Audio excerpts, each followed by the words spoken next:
Hi everyone, it's Mrs. Sommer here to talk about the Unit 1 review. So on the Unit 1 review, it says to label the image using the vocab terms. So the whole thing is an atom.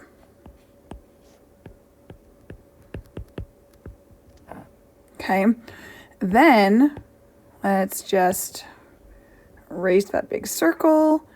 So then right here are electrons.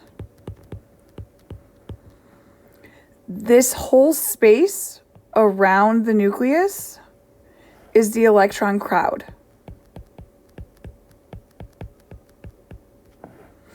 Then in the middle, right here, we have the nucleus. And we are going to label these blue dots as neutrons and the red dots as protons.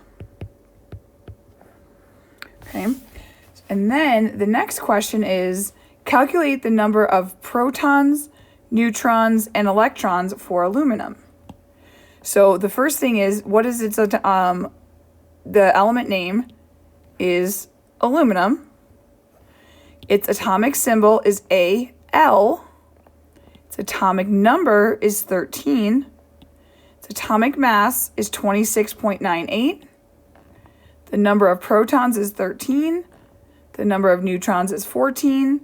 And the number of electrons in a neutral atom is 13. The next question is draw the Bohr model for sodium. So sodium is Na.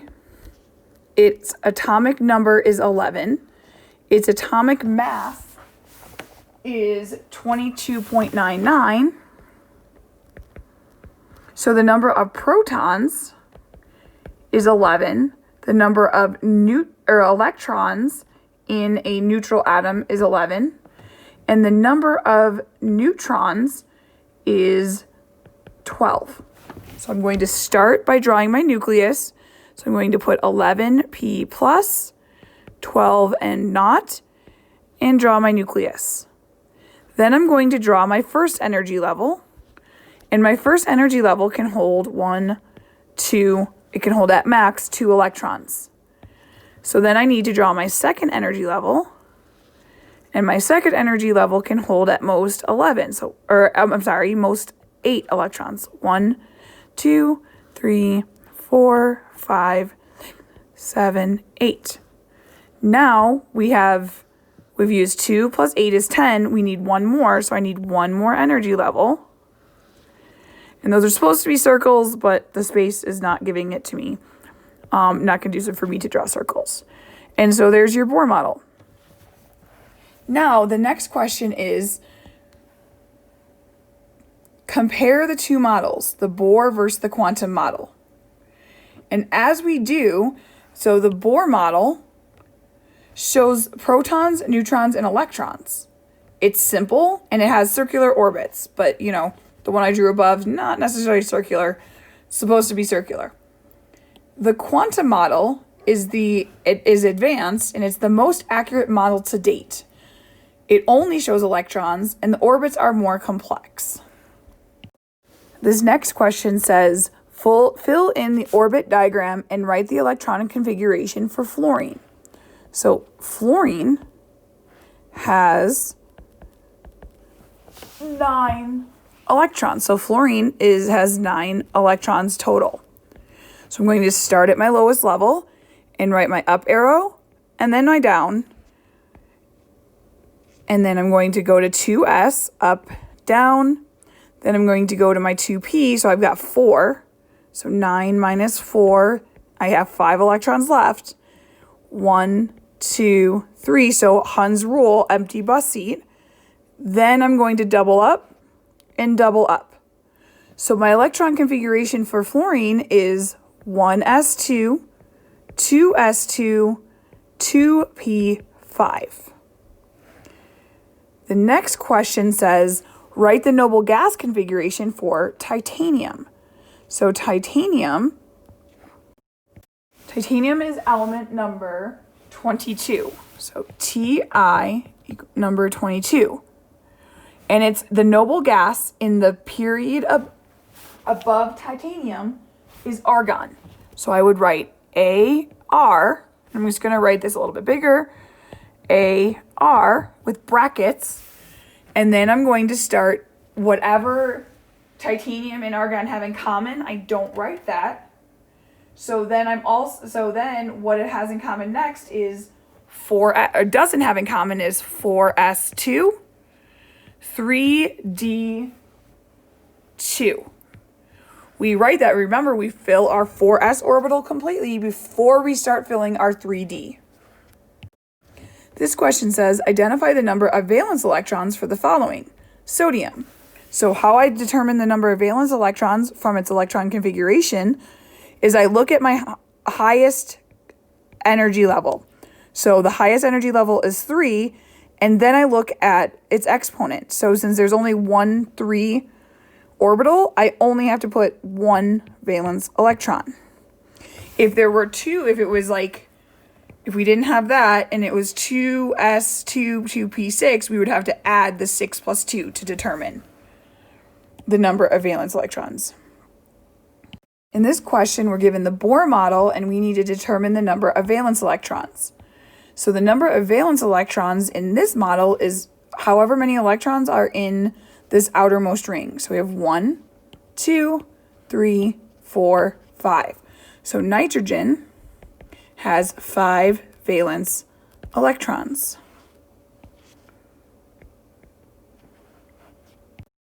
On this question, it says, how many valence electrons does each one have?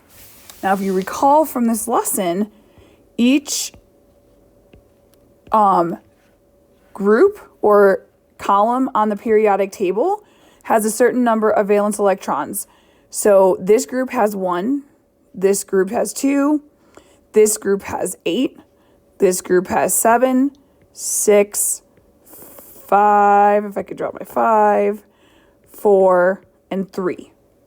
The transition metals, so these elements down here, have varying numbers of valence electrons. So they are variable charges.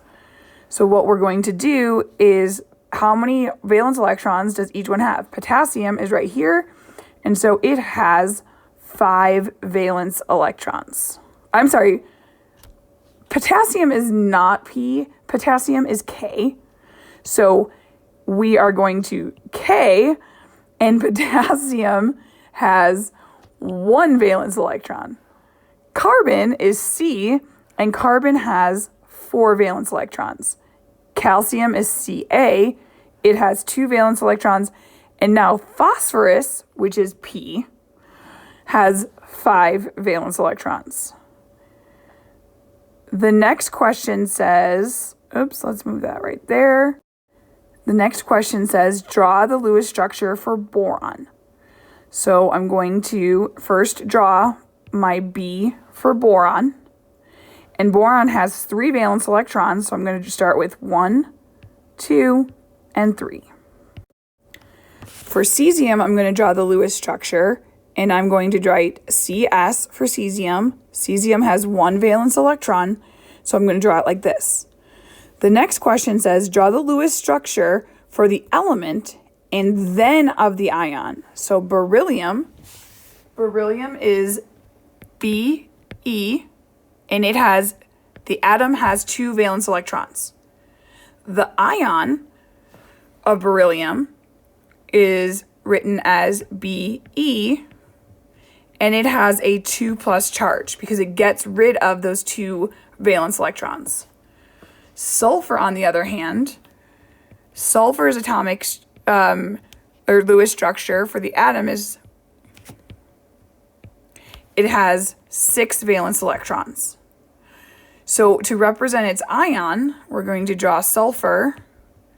1, 2, 3, 4, 5, 6. And then we're also 7, 8. And sulfur's Lewis structure is, for the ion, is a 2- charge. This question says, label the set of elements as being in a group or period together.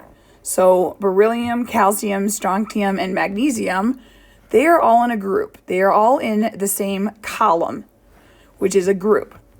Astatine, krypton, germanium, and gallium are in the same period. Because remember, the periods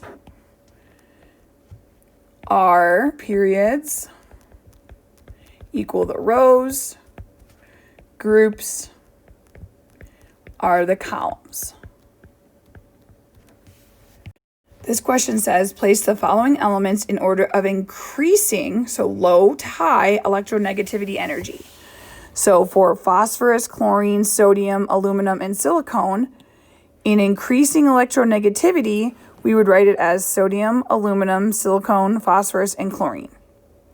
For chlorine, iodine, bromine, fluorine, and astatine, in increasing electronegativity is astatine, iodine, bromine, chlorine, and fluorine. This question says, place the following elements in order of increasing, so small to big, atomic radius. So the first one is the same as the previous question, but in order of increasing, so small to big atomic radius, it's chlorine, phosphorus, silicone, aluminum, and then sodium. And then over here, from small to big, is fluorine, chlorine, bromine, iodine, and astatine. This question says, rank the elements from least to most reactive. So in this series, phosphorus is the least reactive, then sulfur, then chlorine.